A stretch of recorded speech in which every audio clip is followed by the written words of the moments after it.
Pe pământul românesc pace în tihnă azi domnesc, fără frică muncitorul își lucrează în câmp pogorul. Alte vreme era înainte, le cunosc cei din morminte, rar putea să-și vadă lanul să cera de grâu săteanul. Când era mai plin, mai des bobul spicilor pișăs, buiet aducea în zbor vântul, pași cu tremura pământul. Și cum lupii sar la oi, astfel țăbărau pe noi. Haite negre, haite mari, când de turci, când de tătari. Din hârleț atunci din coasă, arme pală și tăioasă, lănci își făureau românii ca să lupte cu păgânii. Să luptau bărbați încete, iar copii, femei și fete, cu moșnegii cei cărunți rătăceau prin beci, prin munți.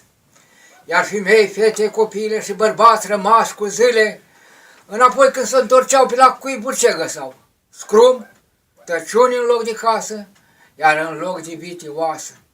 Pe munciți se aștemneau, cuiburi alte își căldeau ca să fie pe stobară, arsă de tăciune iară.